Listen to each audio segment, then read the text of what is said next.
Apa yang Kak rasakan selepas mandi itu? Rasa lega, sejuk, nyaman gitu. Badannya?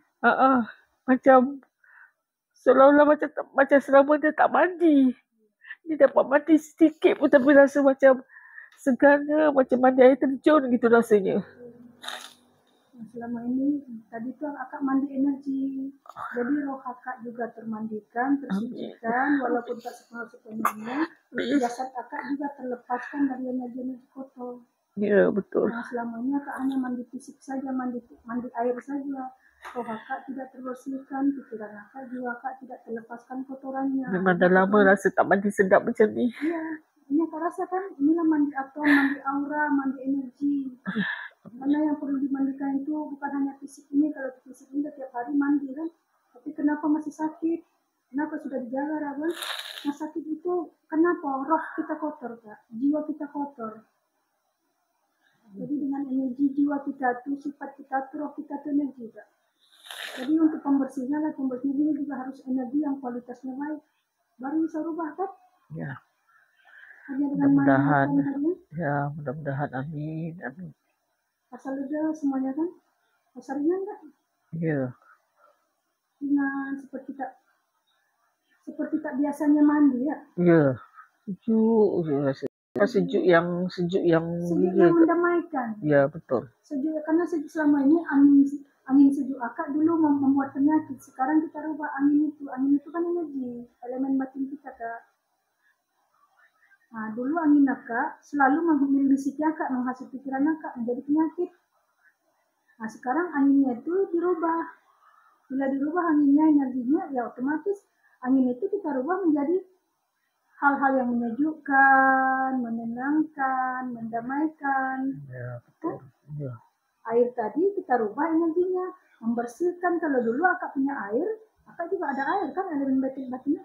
Tapi air Kakak terkotori. Siapa yang mengotori? Ya pikiran tadi, pikiran yang gelap. Nah, tadi airnya energinya dirubah supaya airnya dapat melepaskan kotoran-kotoran zahir dan kotoran batin. Karena untuk melepaskan kotoran batin itu diperlukan energi. Melepaskan kotoran yang fisik ini diperlukan air. Jadi zahir dengan batin harus dibersihkan, harus dimandikan setiap hari. Kalau kita mandikan hanya sekedar tubuh fisik, batinnya, rohnya tidak dibersihkan, tidak dimandikan, ya sakit ya Kak. Kita aja fisik kita ini kalau tak dimandikan satu hari tak selesai, nanti itu pun tak boleh kan? Apatah lagi jadi malas. Dia sebut mandi je. Allahu Akbar. Kenapa? Roh kita tidak kotor, dah berat dengan kotoran. Semua jadi malas, semua jadi berat. Kenapa? Terlalu berat kotoran itu kita bawa Kak. Nanti tunggu nyala-nyalakan tak nak mandikan. Iya, kenapa? Tunggu. Dia suka kotor. Kalau karena setan itu dia suka kotoran kan? Semakin kita kotor, semakin kotor hati kita, pikiran kita, tubuh kita, sel kita, energi kita, itu makin banyak dia bersama dengan kita. Makanya hidup kita tak aman. Bahu menjadi berat, pinggang semua berat, kepala berat. Kenapa? Akan membawa bukan kotor. Akan membawa binatang buas di badannya, Kakak tak nampak dengan mata kasar. Nah, Kak lihat hanya kotoran yang nyata saja, kan? Akan membawa binatang buas di badannya, Kak. Banyak. Miliaran tuh. Triliunan tuh, Kak. Cuma tak nampak aja dengan mata kasar. Karena itu binatang buas itu makhluk energi kotor. Buatkan badan jadi beratnya, kaki berat. Iya, semua jadi berat karena dia bersarang di situ. Nah, lepas dimandikan, baru sedikit saja terkikis akan merasakan perubahan yang sangat ketara kan? Iya. Pikiran jadi tenang, hati jadi damai, lapang, semua ringan semuanya. Meskipun masih tubuh belum sembuh, tapi jadi lapang semuanya kan, jadi ringan kan? Iya. Pola pikirnya jadi berubah, sudut pandangnya jadi berubah, hati lebih lapang menerima. Ya, yang kita cari kan jiwa-jiwa yang tenang, pikiran yang tenang. Pikiran yang tenang, jiwa yang tenang, itulah surga Kak. Jadi kalau kita hidup selama ini, pikiran tak tenang, kita sama hakikatnya kita sudah di neraka.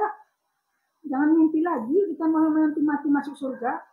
Kalau di dunia ini kita ciptakan neraka, membuat hidup kita tak tenang, membuat hati kita dalam kemarahan, kebencian.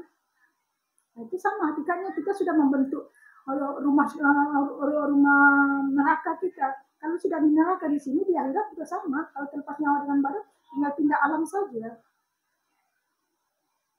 Diciptakan di sini surga. Karena surga itu, adanya surga dan neraka itu semasa kita bernapas. Jadi apa yang kita ciptakan semasa kita bernapas? Surga atau neraka? Yang menciptakan surga dengan neraka pikiran kita. Yang menciptakan neraka tuh pikiran gelap kita, pikiran kita yang penuh dengan kesombongan, yang penuh dengan setan kesombongan, yang batil tadi. Yang menciptakan surga itu apa? Ya pikiran kita yang bercahaya, yang penuh yang berkesadaran, yang selalu melihat rahasia Allah di sebalik kejadian, yang selalu menerima ketentuan.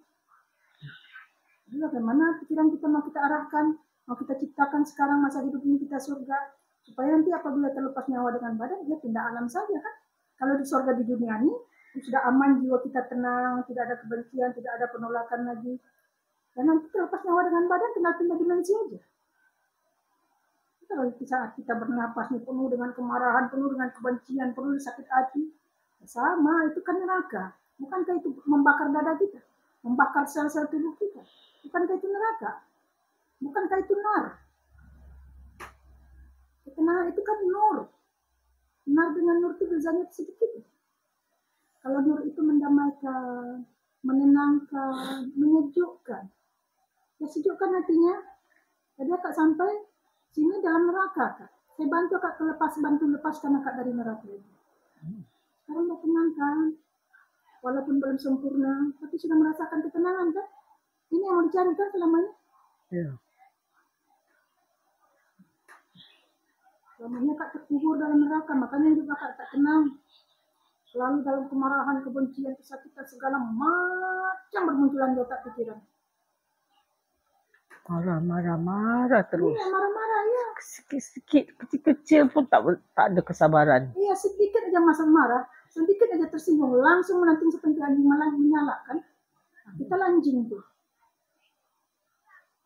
Itulah sifat diri kita anjing. Itulah setan kita yang bersifatnya anjing, menyalakan.